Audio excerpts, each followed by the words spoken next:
بلکہ دیکھا جائے تو ابتدائے اسلام میں روزہ بڑا مشکل ہوتا تھا۔ بڑا مشکل کیسے ہوتا تھا؟ ایک تو موسمی حالات ہیں سعودی عربیہ کے کہ وہاں عموماً گرمی ہوتی ہے، سردیوں میں بھی اتنی شدت کی سردی نہیں پڑتی۔ دوسرا، اس زمانے میں کھانے پینے کی اشیاء وافر نہیں ہوتی تھیں۔ صحابہ اکرام ہوتے تھے، پانی سے روزہ رکھ لیا، پانی سے افطار کر لیا، کھجور ایک دو مل گئی اس سے روزہ رکھ لیا، ایک دو کھجور شام کو مل گئی اسی سے افطار کر لیا۔ تو بڑا مشکل روزہ ہوتا تھا صحابہ اکرام کا۔ تو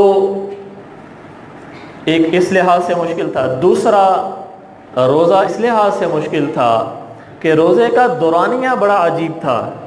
دورانیہ بہت عجیب تھا۔ وہ کیسے کہ جب تک ایک شخص جاگ رہا ہے وہ کھا پی سکتا ہے۔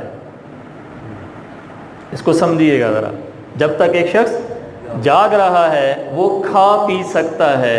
اب اگر وہ رات کے 2 بجے تک 3 بجے تک جاگ رہا ہے تو وہ کھا پی سکتا ہے، لیکن جو ہی وہ سو گیا اس کا روزہ شروع ہو جاتا ہے۔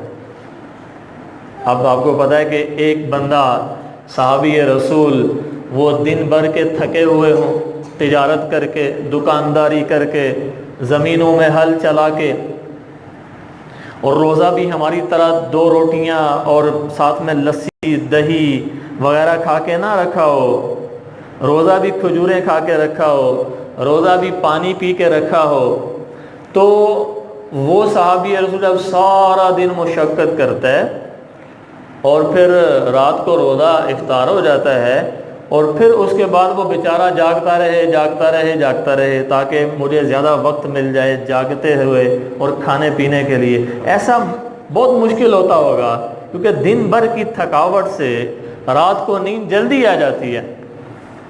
تو اگر ایک شخص رات کو 10 بجے سو گیا تو اس کا روزہ کیا ہو گیا؟ شروع ہو گیا۔ اب رات 10 بجے سے لے کے اگلے دن غروب آفتاب تک روزہ رکھنا بڑا مشکل کام ہے، بڑا مشکل کام۔ تو صحابہ رکھتے تھے۔ اب اس میں یہ بھی ہے کہ ظاہر ہے جب آپ سو گئے رات کو، اب میاں بیوی ہیں، شادی شدہ ہے مرد و عورت، رات کو سو گئے، اچانک رات کو آنکھ کھلی، بیوی کے پاس جانے کو دل چاہا تو اب وہ بھی نہیں کر سکتا کیونکہ روزہ شروع ہو چکا ہے۔ لیکن چونکہ وہ تربیت کا زمانہ تھا، صحابہ کرام کا تربیت کا زمانہ تھا، وہ سیکھنے کا زمانہ تھا، اس لیے اس وقت کیا ہوتا تھا؟ احکامات بدلتے رہتے